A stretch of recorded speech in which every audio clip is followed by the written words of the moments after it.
Many thanks, Joshua. Let's get some more perspective and perhaps update on what's happening in Kogi State. We're joined now by the Commissioner for Information and Communications, Kingsley Fanwo.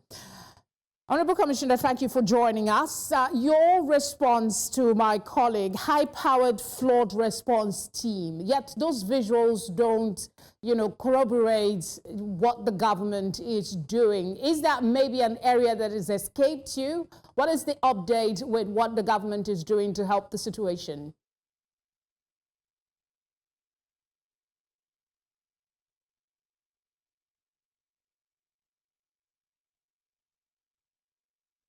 Thank you very much for having me, and I want to thank News Central once again for this investigative journalism, for coming to Kogi State to see things for themselves. The situation here is very precarious. We are doing our best. Resources are overstretched, but the state flood response team is doing everything humanly possible to provide for the needs of these flood victims. The state government is mobilizing a lot of resources. A service provider, Comfort Concept, have been contracted to provide these resources, including foodstuff, medicals, mattresses, toiletries, and all of that. And they are delivering on that. We are taking all of this to the IDP camps. And, it is going to be very difficult to provide for the needs of over 1 million people that are displaced. Resources are overstretched, but definitely we'll continue to do our best to provide for them. About 2 days ago, the governor was at some of the IDP camps to go and assess the situation by himself, and he made some far-reaching decisions there that have been able to help in ensuring the welfare of the people at the IDP camps. Some of those things include his directive that boreholes should be immediately provided in those places to be able to provide potable water for the displaced persons. They are also getting medicals. And he has also directed that most of these relief materials should be brought to them. They are already getting some of this, and will continue to improve and continue to do more.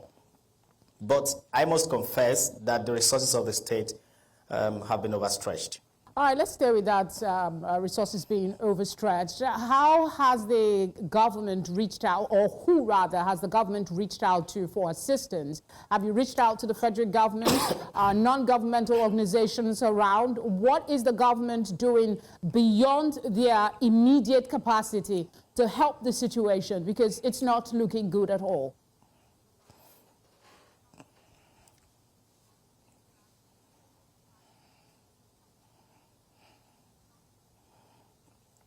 It is not looking good, and we are doing our best within the limits of our resources to provide for their needs.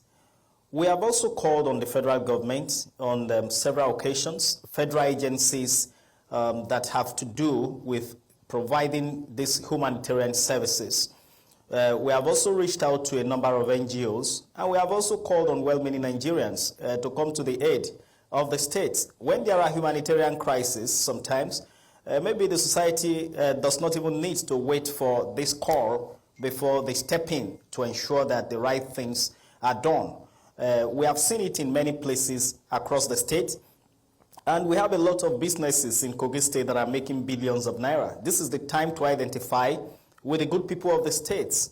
The state needs them more than ever right now to be able to provide these resources. And, there's a limitation to what the state government could do. We are doing what we can. The governor is going out himself to the IDP camps to give hope, to give confidence, to give succor to the people. But that is not going to be enough. We will need a lot more to be able to cater for their needs. We also want to thank the National Emergency Management Agency. They've sent a very high-powered delegation to the state to assess the situation, to see how they'll be able to mobilize resources to cater for these people.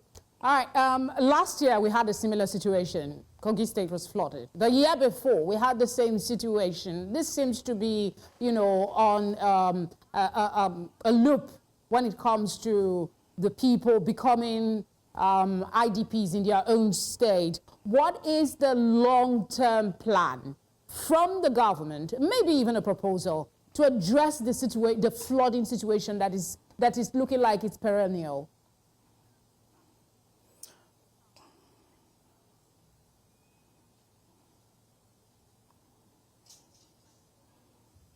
Thank you very much. You would see that in Kogi State, unlike in some other states where we recorded casualties in terms of loss of lives, in Kogi State, no loss of life was recorded. And that speaks to the fact that the state government was very smart enough to activate the early warning plan by sensitizing the people to move to higher and safer grounds so that we don't lose lives. Yes, it is very sad that we've lost a lot of properties, a lot of houses are collapsing already in the waters, but you know, that cannot compare to the lives of the people living there. That is one. Now we are dealing with the flood situation, and we are activating the flood plan because now we have to provide for their needs. We need to move them away from those floods that are very unsafe and all of that. So we are activating that right now. And then we have to start thinking about the long-term plan. Resettlement is one of the things that would be inevitable in this case. We need to move them away. It is going to be very difficult because people are very stubborn when it comes to moving them away from their ancestral homes. But with a lot of sensitization and convincing, we know that we'll be able to move them away. We also know that the federal government would at some point be able to come to our aid in terms of building houses for these people where they will be safe and they will be off the floodplains. Then we also have to look at the long-term plan of dredging both the rivers Niger and Benue. This is long overdue. We need to dredge these rivers so that this water will be able to run in the courses of the river and not out of it, which is perennially leading to flooding every year. Dredging is very critical, and the federal government would have to look at this. Kogi has always been at the receiving ends of flooding every year because we are the confluent state.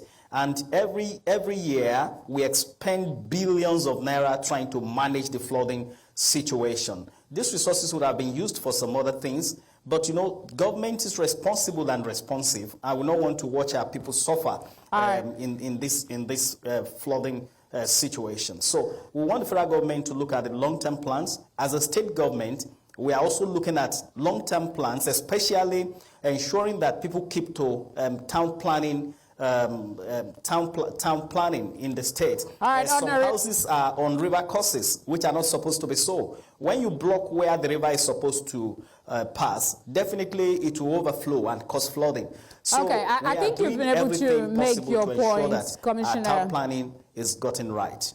I do know that today, or was it earlier yesterday, there was an announcement by the Minister of Water Resources that a committee has been set up to assess critical dams across the country. Maybe Kogi State will benefit from that. In the meantime, thank you for the work you're doing. We'll talk some other time. Thank you very much, sir.